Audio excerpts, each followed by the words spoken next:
One thing that we can conclude at the end of Thanksgiving, no matter who feels that they're a big turkey, and now we come to the beginning of Christmas rush, we have a lot to be thankful for, all of us. And I'm probably one who's acutely aware of that, in terms of my family, in terms of Milo, in terms of many, many things. I heard something and saw something. How did Russell Apollonia do right here last week? How did he do? Did you all right? Did you all right? Oh, okay. Yeah, I taught him all that he knows, and, I'm very indebted to Russell because of his help to me with Milo. He's not only a plant whisperer, he knows every plant that ever grew, but he's a dog whisperer. He did so much for me and Milo at a time of greatness. And people don't know this, that had he not been there, I couldn't be here. And I will always be indebted to him. Well, now that we're all thankful, let me take you to August 2nd, 1982, long, long time ago. A great TV preacher from Garden Grove, California, the Reverend Dr. Robert H. Schuller, came to Ocean Grove, New Jersey, God's little acre. He was scheduled to be the Sunday morning speaker. In 1982, I suppose, his ministry, which he called the Hour of Power, was at its zenith height. With donations rolling in all over the country, he finished building the Crystal Cathedral, a phenomenal achievement even for California.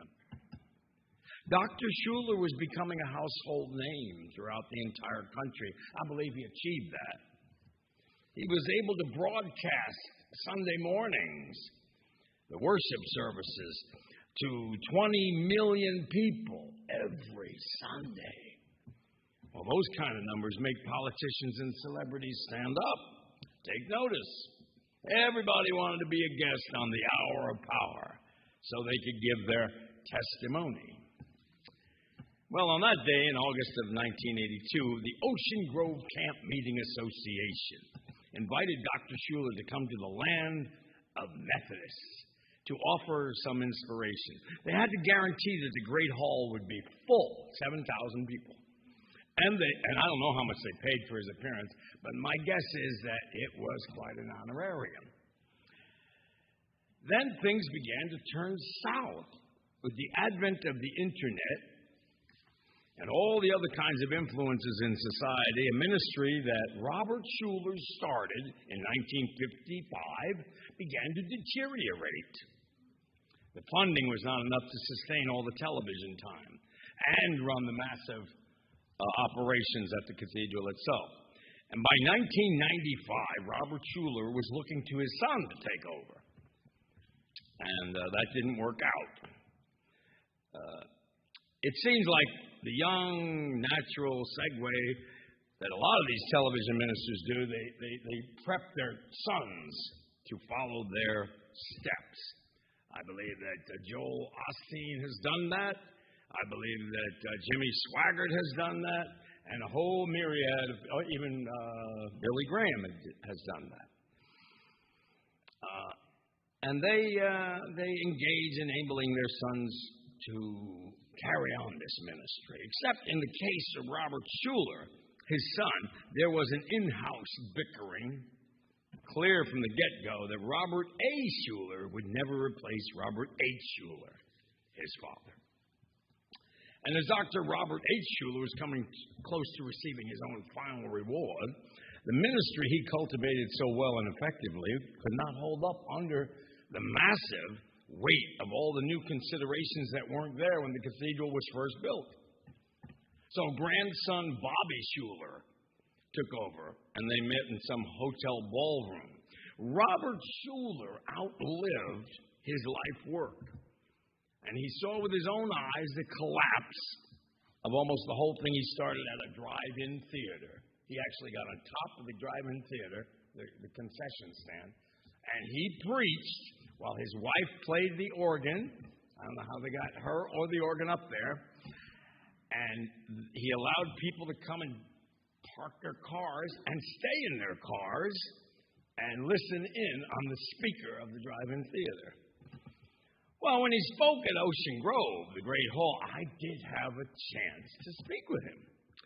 Some of what he did, I was more than impressed by. And some of what he advocated, I believe I could never be considered actual theology. But he stood by it anyway. I asked him, why, Dr. Schuller, don't I see in your liturgy the prayer of confession? And he told me, because a prayer of confession is negative. He only puts it in his liturgy things that are positive and uplifting.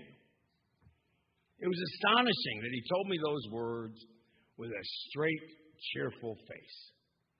And I suppose I'll always remember this very well-known man for his jingoisms that always, in concise form, tell more than just the words themselves.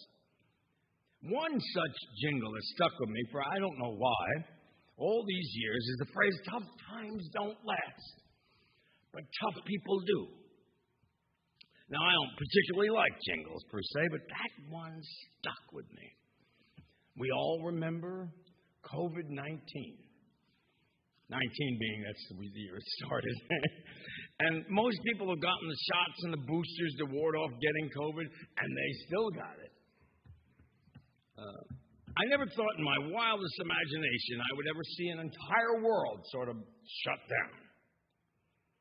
I know 6 people who died from COVID. Do you know any? Did you know anybody who died of COVID? It's heartbreaking, and it's frightening. One couple at a nursing home. She was a regular attender of the church that I was serving. He was in the nursing home. They celebrated their 65th wedding anniversary, and they wouldn't let her come in. And I tried to get her in, but they said no, absolutely not. And we had to celebrate through glass windows. Now, it was tough, very tough. People lost their jobs. Schools closed indefinitely. Churches closed. People lost their homes. People lost loved ones out of the blue. Nobody went anywhere, and all I could think of was how this too will pass, so we can all get on with the business of living again. It was a tough time, and it did not last. And many of us lived through it. It was tough. And I'm not one to get shots, but I got those. And I hope they never ask me to do it again. You know, it gets really sad. Did you get your shot? Yes, I did. I never ask anybody else. Why are you asking me? But yes. Whatever. It's true that we all at one time have experienced and will experience tough times. Tough times don't last, but tough people do. Our whole world was in crisis. As in any crisis of magnitude, it's hard to get through frightening uncertainty. Might be tough, but we know it doesn't last because tough people do. Those words were spoken by a man unknown to everybody else named James Robertson. He was 56, living in Detroit. He talked about his commute to work. His daily commute was probably a little different than yours and mine. Most commutes are manageable for people, but not with James. His car broke down in 2005. He couldn't afford any more insurance. He decided to walk. His daily commute was 21 miles round trip to work every day. And he was able to ride the bus for many miles, but then It didn't go all the way to his job, so he had to walk 8 miles one way. And you would think that if anyone had any excuse to not go to work, he would. But his boss said he had a perfect attendance. Absolutely perfect. For 12 years.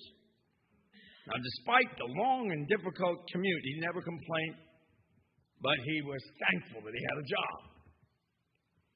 Now, I want to share 2 simple lessons here. It's an amazing story. Don't quit. Even though his car broke down and he didn't have money for insurance, he never quit.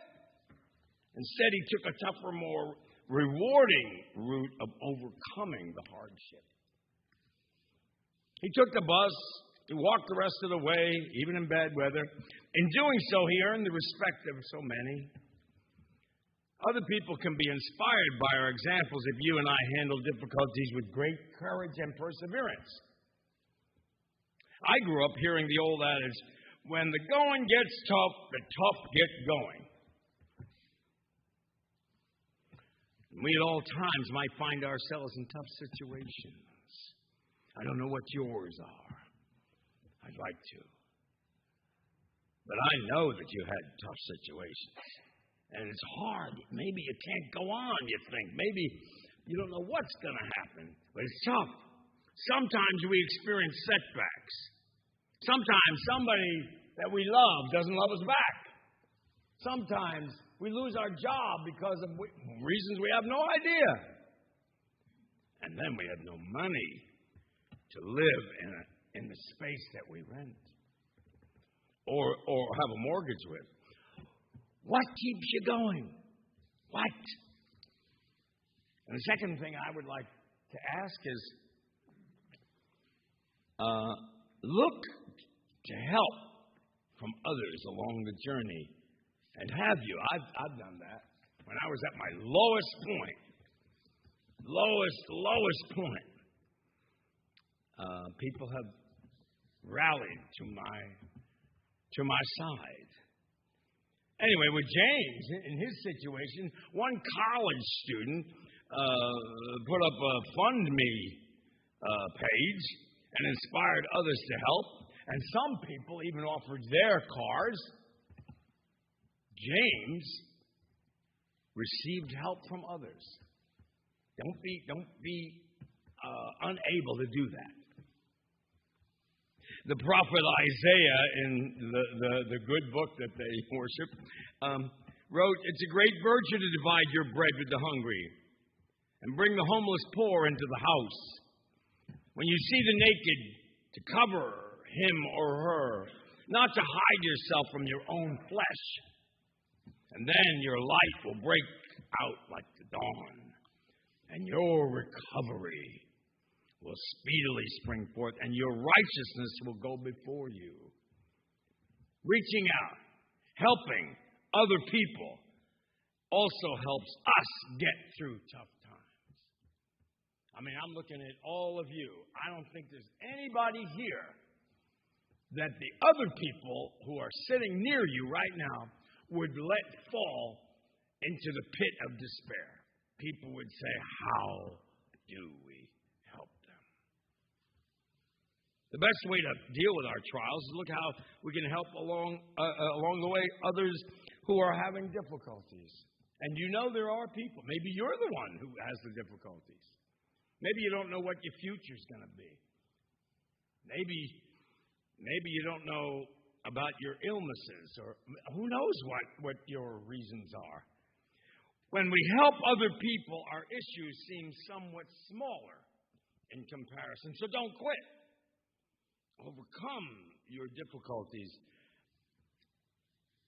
by crying out and by setting out a resolve. And don't forget to reach out and help others. It works. Remember, tough times don't last, like tough people do. People are putting their faith in things that they believe will carry them to deliverance when times do, in fact, get tough. Bank accounts are squirreling away some emergency cash, just in case. Education is important. And taking care of your body. Going to the gym. I don't do that. And eating better. I'd like to do that. These are all good. But will it be enough when you experience the tough times? You know what they say? Look at the food you eat as medicine. Otherwise, the medicine will be your food. Now, I promise you'll experience tough times. I do. You will experience tough times. Every person sitting here. If you haven't already. Or if you have already, you still will. Everyone here will at one point or another. Some people have told me of their tough times. It's astonishing how they got through it. And it's through no fault of their own. You can pass that around. My dear friend, Billy Considine, learned he had leukemia at the age of 16. For almost 3 years, he fought to live. And every day, I would go to see him. Every day. I became very close to him. The medicine and the illness caused him to have paranoia. And he thought everybody was lying to him. And the only person that wasn't lying to him was me. And I don't know why he felt that way. Because they weren't lying to him, and neither was I. But you might say he was too young to experience tough times. But he endured so many painful procedures. I would get called at 2 in the morning. Say, Reverend, can you come down? We need to do an emergency x-ray. And he won't do it unless you're there. Really? Okay, I'll come down. And then I had to suit up in the lead. And I had to carry him and hold him while they took pictures of him. And this person, this 16-year-old, went from 140 pounds to 70. I was 26 years old. And he was 16. But he endured the pain. And he died when he was just almost 19.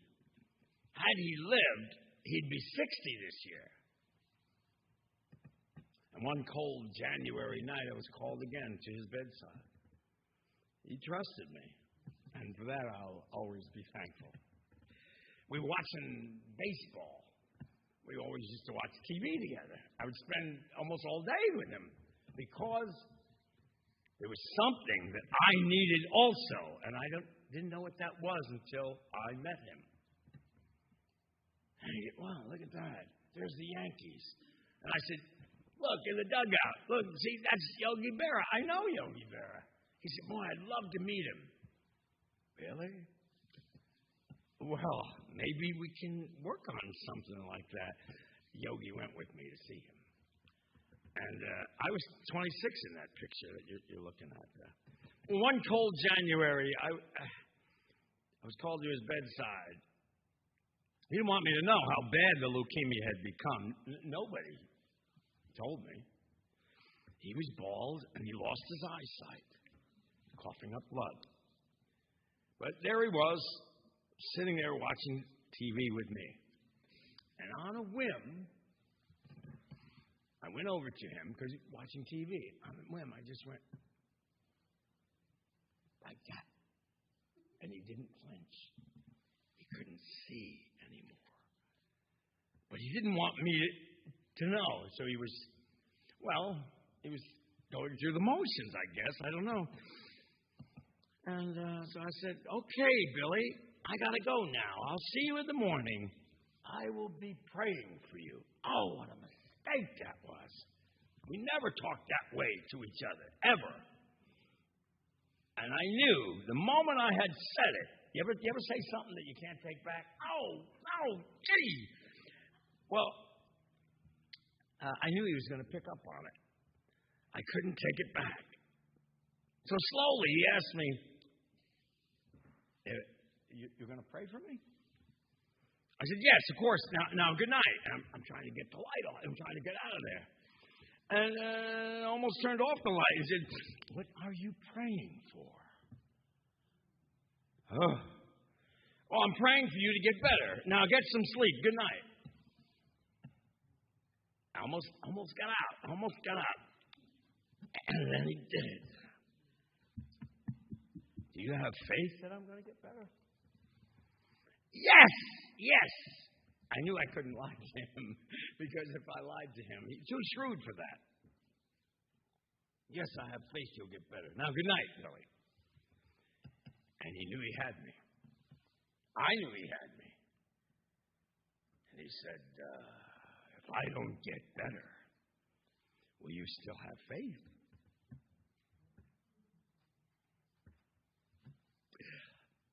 I quietly turned off the light without answering him.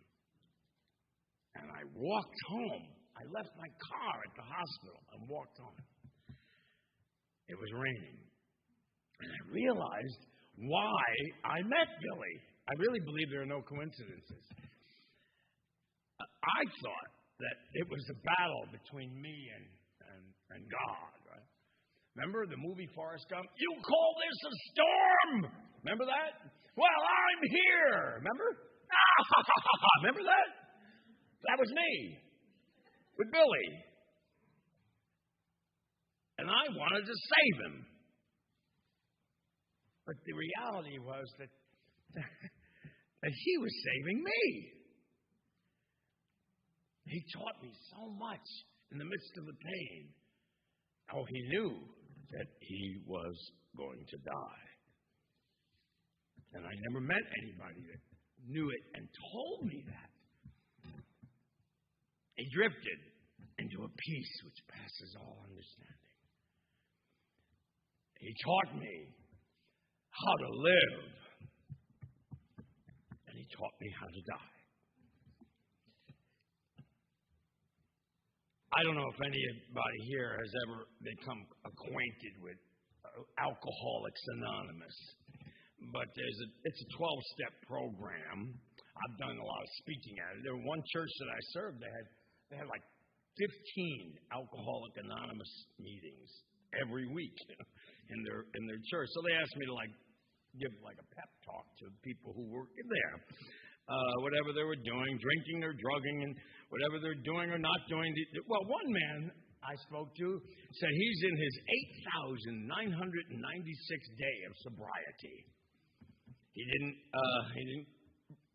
consolidate it to years or to months or to weeks. Every day, take each day at a time, one day at a time. Tough times don't last, but tough people do.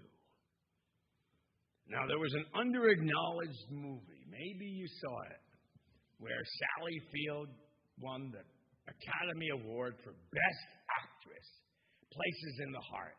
And when she went up for her award, she said, "You liked me, you liked me." I don't know if you remember that. Right, remember? 1984. Gee, that's a long time ago. Acclaimed by critics all over the country, boasting the Academy Award performance, a landmark film. It's a gripping story in Waxahachie, Texas in the 30s.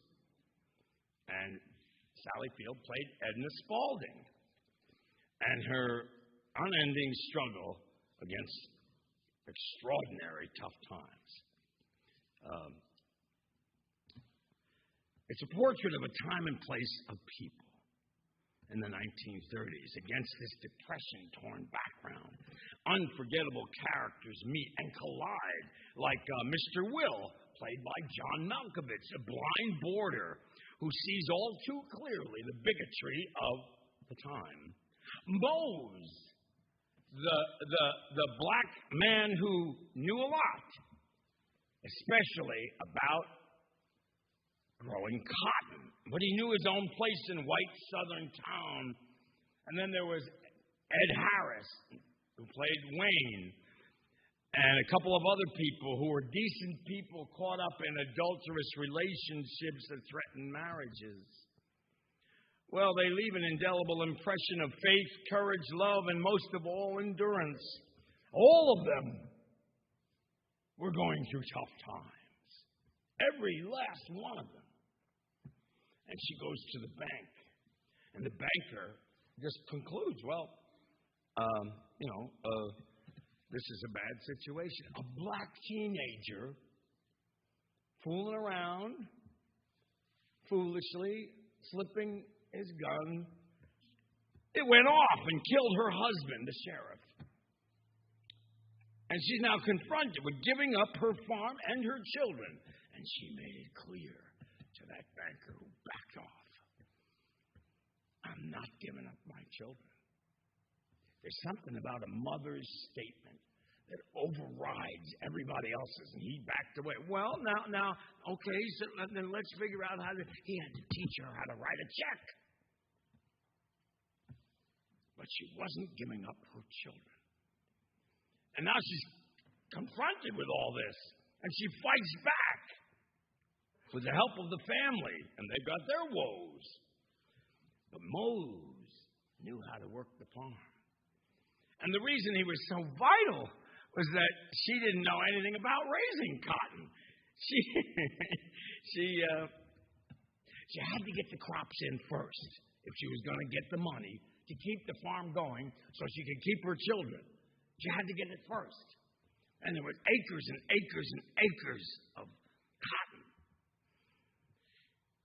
And they worked their fingers to the bone, bloody scratches from the stickers. And deep in the heart of Texas was the open disease of racism. White men trying to cheat Edna, but Mose kept them honest. Oh, wow, look at that. That's your servant, huh? Well, he's a credit to his race. And she had to put up with all of that. They were going to give her bad seed that wasn't going to grow. But he stopped them. They simply resented him besting them and helping Edna at a time she needed help. And Edna didn't know who her friend was or who was faking as her friend. But there was one thing both Edna and Mose knew. As they brought in the crops, they were the first. He was talking about getting a tractor. They did it. They did it. They brought it in. Just people that didn't know what they were doing, except Mose. And they knew that he had to leave because those white men would kill him. No question about it. And even he agreed with her. And there they sat in total depressed silence.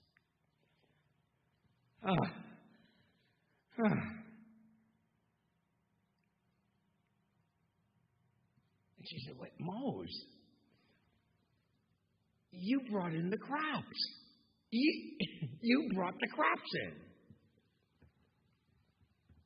in. Yeah, I did, didn't I? And for a moment, they remembered how absolutely important that was to Edna, to Mose, and he would be her hero forever. And no racist group of insecure white people could change that. See, that's why I talk about race so much. I've even had therapists say to me, are you sure you don't think that you should have been black? Because you constantly talking about it. And because only when you keep talking about it can you possibly change any of it. Tough times don't last, but tough people do. And in conclusion, an angel came to God and asked, Lord, do you ever think about creating more people? And God quickly answered, no way. Where would we put them? And the angel suggested to God, well, we could add another continent. And if that's too expensive, we could put up a drywall like some countries are doing. And the Lord laughed and said, you're crazy. If we added more humans, we'll never have a handle on things. And the angel said, yeah, that's true, but maybe they will. And the Lord was taken aback because he, pronoun always he, patriarchal, never considered that possibility that maybe someday humans would know things he didn't, fix problems that he couldn't, make new things that he wouldn't. He'd been trying to mold them in his image. And maybe they never would be. Maybe instead, they would be better. Maybe they would be Unitarian Universalists. The toughest people of all. For they know a lot. They know that tough times don't last, but tough people do. Thank you.